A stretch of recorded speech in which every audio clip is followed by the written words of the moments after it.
Welcome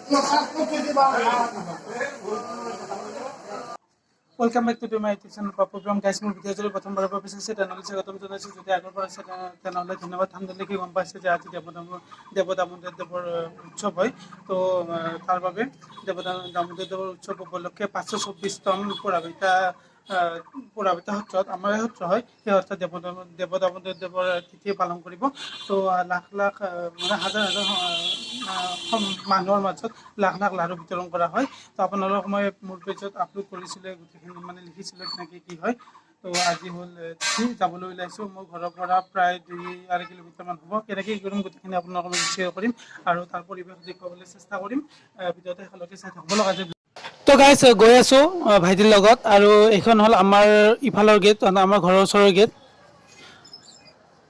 তো guys এতিয়া মই আৰু মোৰ ভাইটি গৈ আছোঁ সি স্কুটিখন চলাইছে মোৰ তো আমাৰ 5-7 মিনিটমানত পাই যাম পুৰাবিতা সত্ৰলৈ তো অগণন মানুহ হয় আপোনালোকক দেখুৱাম আমি আৰু আপোনালোকে নিশ্চয় জানে কিছুমানে অসমৰ বাহিৰৰ পৰা লাড়ু দিবলৈ আহে লাড়ু দাম কৰে ইয়াত তো ভাল লাগি আছে মনটো গৈ আছে ধুনীয়াকৈ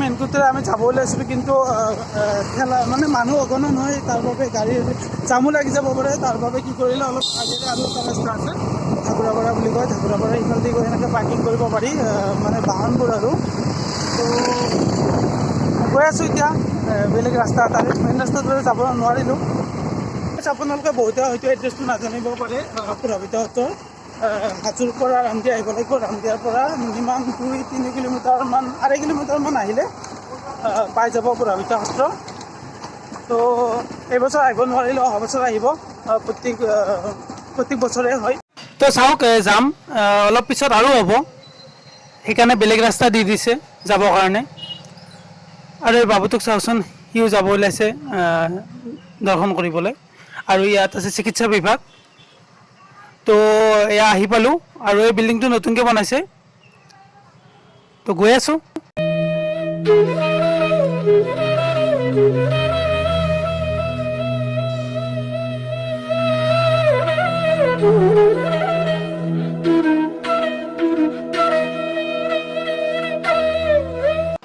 আহি পালোঁ পুৰাবিতা সত্ৰৰ মেইন গেটখনলৈ চাওক কি ধুনীয়াকৈ ডেক'ৰেশ্যন কৰিছে ফুলেৰে সজাই তো এয়াই হ'ল শ্ৰী শ্ৰী পুৰাবিতা সত্ৰ তো ভিতৰলৈকে গৈ সেৱা এটা লওঁ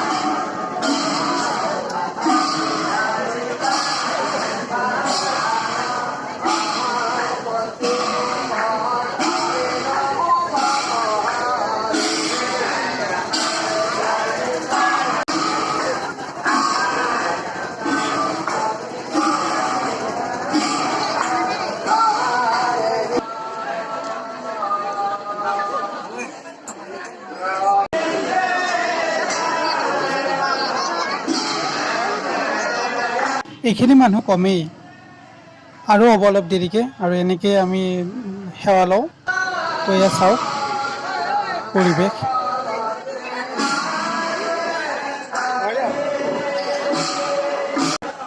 তোমালোক আমাৰ ইয়ালৈ আহিব লাগে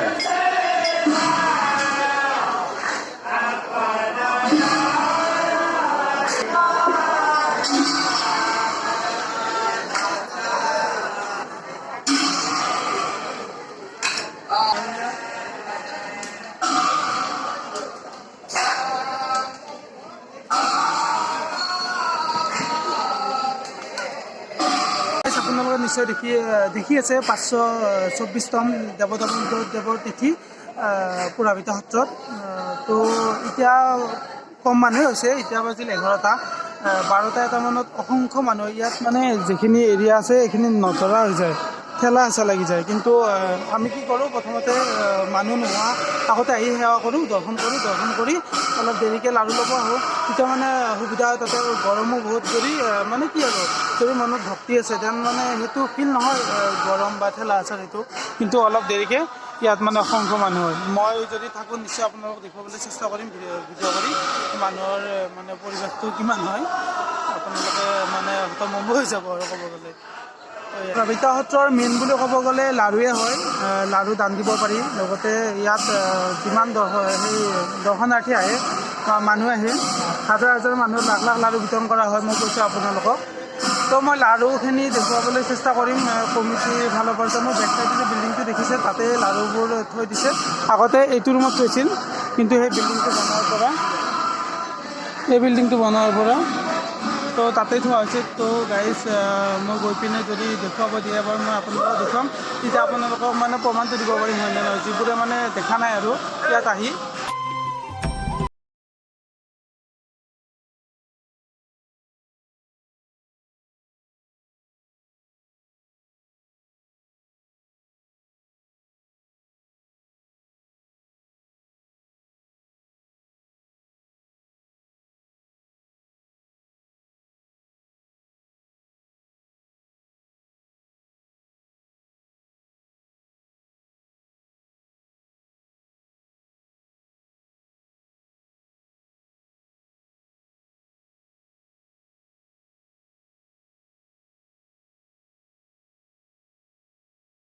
দেখুৱালৈ লাড়ু কিমান অসংখ্য মানে বনাই আছিলে এইকেইদিন, এই 10 দিন 20 দিন ধৰি লগতে এতিয়াও বনাই আছে লাড়ু।